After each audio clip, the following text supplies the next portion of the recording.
Welcome करती हूँ आपको अपने चैनल में। आज की इस वीडियो में हम लोग कंप्यूटर का लेक्चर स्टार्ट करते हैं। उससे पहले थोड़ी सी बातें अपने स्टूडेंट्स से रिलेटेड करूँगी। हमारे वो स्टूडेंट्स जो अपनी स्टडी को लेकर बहुत ही ज़्यादा कंफ्यूज होते हैं। अब कुछ स्टूडेंट्स हमारे ऐसे हैं जो मैट्रिक में मेडिकल रख लेते हैं, उन्हें आइडिया नहीं होता कि हमने आगे जाकर क्या पढ़ना है या क्या करना है, तो वो मेडिकल रख लेते हैं, क्लियर कर जाते हैं। आगे एफ़ए की बारी आती है। एफ़ए में भी सेम वही सिचुएशन, नहीं कंफर्म होता कि हम क्या सब्जेक्ट रखें, हम लोग क्या पढ़ें या हम लोगों ने क्या पढ़ना है। उनका अपना खुद का गोल ही उनको मालूम नहीं होता। कुछ स्टूडेंट्स की ऐसी भी कैटेगरी आती है जिनको ये भी कंफर्म नहीं होता कि कौन से एफ़ए में कौन कौन से कोर्सेज हैं या कौन कौन से सब्जेक्ट्स हम रख सकते हैं। फिर एफ़ए भी क्लियर कर लिया। अब एफ़ए में मोस्टली लोग होते हैं जो इंजीनियरिंग या मेडिकल ही रख लेते हैं, जो कंफ्यूज होते हैं, जिनको नहीं कंफर्म होता, या आईकॉम कर लेते हैं। उसके बाद बारी आती है बीए की। अगेन कंफ्यूज, नहीं कंफर्म कि कौन सा सब्जेक्ट हमने रखना है या हमने क्या करना है, हमारा गोल क्या है आखिर। और यहाँ पर आकर जो बच्चे सबसे बड़ी गलती करते हैं वो अपना सब्जेक्ट ही टोटली चेंज कर देते हैं। उन्हें यही नहीं पता होता कि हमारा ग्रिप किस सब्जेक्ट के ऊपर है, हम लोग कौन सा सब्जेक्ट ज़्यादा अच्छे तरीके से पढ़ सकते हैं। तो यहाँ पे आके अक्सर मोस्टली स्टूडेंट्स जो है ना अपने सब्जेक्ट्स बिल्कुल ही चेंज कर लेते हैं। अब जो स्टूडेंट्स पीछे से इंजीनियरिंग या मेडिकल पढ़कर आए हैं, अब उनके लिए कंप्यूटर करना बहुत ही मुश्किल हो जाता है। बहुत ही उन्हें कोई ऐसे लगता है जैसे पता नहीं कौन सी चीज़ है ये। तो सबसे पहले मैं स्टूडेंट्स को ये बताऊं कि ऐसा कुछ भी नहीं है। कंप्यूटर बहुत ही मज़े की बुक है और बहुत ही मज़े का सब्जेक्ट है और इंटरेस्टिंग है। ये कोई भी जिनविन या बिलाशला नहीं है, बहुत आसान है। तो मेरी ये वीडियो स्पेशली उन्हीं फ्रेंड्स या उन्हीं स्टूडेंट्स के लिए है जिनको कंप्यूटर बहुत ही मुश्किल लगती है और पढ़ने में भी उन्हें मुश्किल होती है। सबसे पहली बात मैं अपने फ्रेंड्स को ये कहूँगी कि आप खुद को पहले पहचानें और जानें कि आपका ग्रिप किस सब्जेक्ट पे है, आपने कौन सा सब्जेक्ट पढ़ना है। अब कुछ स्टूडेंट्स इस तरह के या यूँ कहूँ कि पेरेंट्स हैं हमारे ऐसे कि वो अपने बच्चों को प्रेशराइज़ करते हैं। बच्चा कुछ पढ़ना चाह रहा होता है, माँ बाप कहते हैं कि नहीं तुम ये करो। रिसेंटली मेरे साथ इस तरह का हुआ कि मैंने एक देखे हैं। अब उन्होंने कहा कि मेरे बेटे ने जो है कंप्यूटर करनी है, उसने कंप्यूटर पढ़ना है, लेकिन उसने रखी साइंस है। जब उसे करनी कंप्यूटर है तो उसको साइंस क्यों रखवा रहे हैं? मीन्स कि बायो फिजिक्स केमिस्ट्री क्यों रखवा रहे हैं? आप उसको कंप्यूटर ही रखवाएं। तो मैं यही कहूँगी कि जो सब्जेक्ट आपने आगे पढ़ना है या आपने जो आगे जाकर करना है, आप वही सब्जेक्ट शुरू से रखो, आपको पता चलता रहे कि आप उस चीज़ में क्या कर रहे हो। ठीक हो गया। अब हम लोग अपना लेक्चर स्टार्ट करते हैं। हमारी बुक है बीए की विजुअल बेसिक की 4th एडिशन। इसका थोड़ा सा पहले हिस्ट्री इसकी बताऊँ। इससे हम लोगों को किसी भी मुल्क के लोगों के साथ कम्युनिकेट करने के लिए उनकी लैंग्वेज सीखनी ज़रूरी होती है। इसी तरह कंप्यूटर के साथ कम्युनिकेट करने के लिए या बातचीत करने के लिए उसकी लैंग्वेज को भी समझना ज़रूरी होता है। इसी चीज़ को मद्देनज़र रखते हुए जॉन केमेने और थॉमस कर्ट्ज़ ने एक लैंग्वेज क्रिएट की जिसको बेसिक का नाम दिया गया और ये 1960 के मिड में बनाई गई। इसका मकसद सिर्फ यही था कि ताकि हम लोग कंप्यूटर की लैंग्वेज को समझ सकें, कंप्यूटर के साथ कम्युनिकेट कर सकें।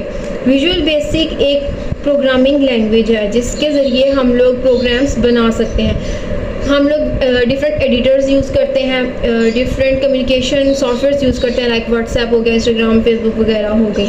अब इनको किस तरीके से बनाया गया है, इनके लिए कौन सी कोडिंग यूज़ की गई है, विजुअल बेसिक प्रोग्रामिंग लैंग्वेज से हम लोग यही चीज़ सीखते हैं। ये बहुत ही सबसे पहली बात कि विजुअल बेसिक एक प्रोग्रामिंग लैंग्वेज है। ये बहुत ही इजी है और बहुत ही आसान है प्रोग्राम या कोडिंग वगैरह करने के लिए। इसके अंदर जो हम यूज़ करते हैं वो इंग्लिश की तरह के वर्ड्स होते हैं, इंग्लिश लाइक वर्ड्स होते हैं। विजुअल बेसिक को 1991 में क्रिएट किया गया था। माइक्रोसॉफ्ट कंपनी ने, माइक्रोसॉफ्ट कॉरपोरेशन ने इसको क्रिएट किया था 1991 में। उसके बाद 1998 में इसका नेक्स्ट वर्जन आया था 6.0। उसके बाद सो ऑन इसके डिफरेंट वर्जन्स आते रहे। जो हम लोग अपनी बुक में वर्जन इसका पढ़ रहे हैं वो है 6.0, क्योंकि ये स्टार्टिंग है। अगर आप लोग शुरू में आसान चीज़ करेंगे उसके बाद आप लोग हार्ड चीज़ कर सकेंगे। जो अब न्यू वर्जन चल रहा है विजुअल बेसिक का वो VB.NET है। लेकिन हम लोग जो यूज़ कर रहे हैं वो है VB 6.0। ये बिल्कुल पेंट के सॉफ्टवेयर की तरह है। अब कंप्यूटर तो आज के बच्चों को पता है, हर बच्चा ही चलाता है। उसके अंदर एक पेंट का सॉफ्टवेयर होता है जिसके ज़रिए हम लोग डिफरेंट पिक्चर्स बना सकते हैं, डिफरेंट टाइप की चीज़ें कर सकते हैं। विजुअल बेसिक भी सेम उसी के तरह दिखने में है। इसमें भी टूल्स होते हैं, इसमें डिफरेंट मेन्यूज़ होते हैं ताकि हम लोग अपने प्रोग्राम को क्रिएट कर सकें, उसका इंटरफेस बना सकें।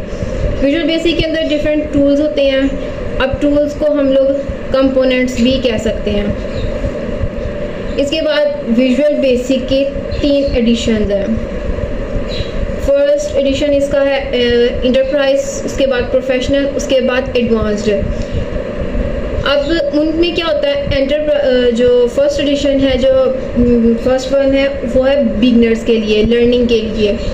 उसके बाद आता है प्रोफेशनल का, उसमें वो लोग होते हैं जिनको थोड़ा सा इसके बारे में आइडिया होता है, जिनके पास थोड़ा सा नॉलेज होता है। और थर्ड एडवांस्ड वाला जो होता है उसमें कम्प्लीटली उनके पास नॉलेज होता है VB से रिलेटेड। उसके बाद सॉफ्टवेयर को बनाने के लिए 3 स्टेप्स हैं, सिंपली बहुत आसान 3 स्टेप्स।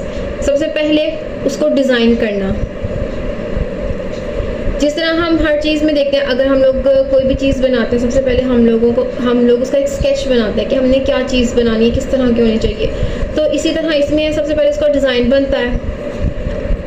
उसके बाद उसको प्रॉपर्टीज़ असाइन की जाती हैं। प्रॉपर्टीज़ हम इस तरह कह लें कि जो चीज़ें या जो टूल्स वगैरह हम उसके अंदर लगा रहे हैं उनकी ज़ाहिरी शक्ल क्या होगी, वो काम किस तरह से करेंगे, वो उनकी करैक्टरिस्टिक्स क्या होंगे। इस वाले स्टेप में हम लोग वो चीज़ उसको असाइन करवाते हैं, उसको देते हैं। उसके बाद आ जाता था थर्ड वन है अटैचिंग कोड।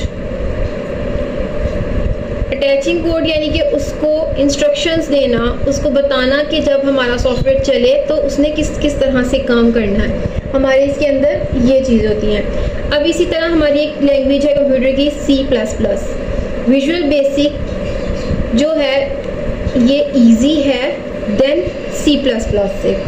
उसके बाद विजुअल बेसिक जो है हमारा काम करता है IDE के अंदर। अब IDE क्या है? IDE इंटीग्रेटेड डेवलपमेंट एनवायरनमेंट है। इंटीग्रेटेड का मतलब कि जो भी चीज़ें हमारे सामने हो, एक साथ हो और सबका एक दूसरे के साथ ताल्लुक़ हो। यानी कि जो टूल्स हम लोग यूज़ कर रहे हैं या जो हम लोग मेन्यूज़ यूज़ कर रहे हैं, जो हमें उसके ऑप्शंस चाहिए वो हमारे सामने हैं, आपस में जुड़े हुए हैं और एक दूसरे से ताल्लुक़ रखते हैं। डेवलपमेंट यानी कि क्रिएट करना या बनाना, और उसके बाद इन्वायरमेंट यानी कि माहौल।